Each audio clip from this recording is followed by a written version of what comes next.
Speaking of suspense, torpedoes are historically the most suspenseful weapon, except maybe for depth charges, which leads me to my next question.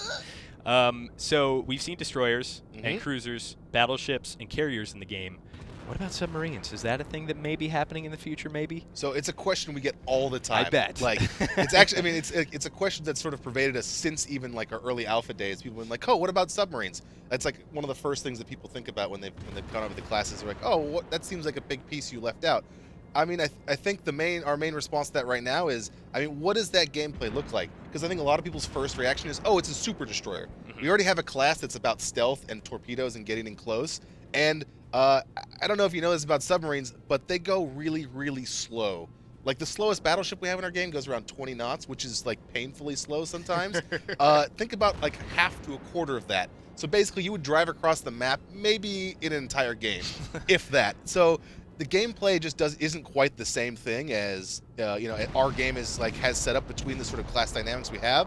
And I don't know if we have a really great idea of what kind of gameplay that would really look like. So you're not ruling it out, but it would have to feel good in the game. Yeah, I mean, I think like it's something it's been asked about for so long now. We definitely have to like think about, well, what does that actually look like? How could we implement that? But we have to implement it smartly if that's something we want to do. And now we're at like post-launch and stuff. There's a whole bunch of ideas and stuff we really, really want to do, and we'll have to see if that turns out to be one that we're really excited about. But like you were saying with World of Tanks and the launch of World of Tanks, I mean, World of Tanks really didn't even have physics until after the first year. And that changed the scope and the dynamic and the strategy of the game considerably. So, Chris always talks about, we're looking for what is going to be that next big thing for warships. Is submarines, is undersea battle going to be that next big thing, or are there other things that we can implement?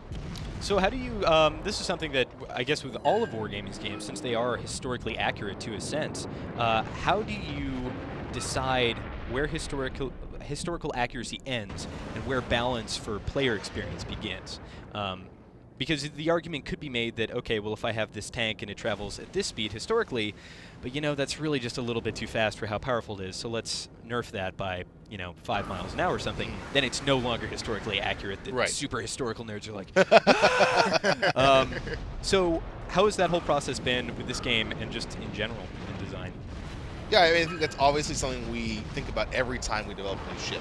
It's a constant play between making sure our game is fun and awesome, but also having this, a big pillar of us is making sure we have these really cool historically accurate ships that people who do know about this sort of history of them can talk about and say like, oh, I know why this ship is like this. Right.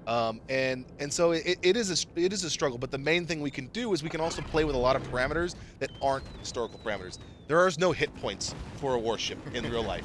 But there's no hit points for a warship? Yeah, I know. It's kind of crazy.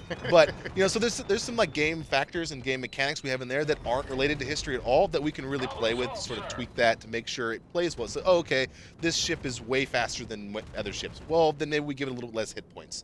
We can compensate in other ways besides just the historical accuracy.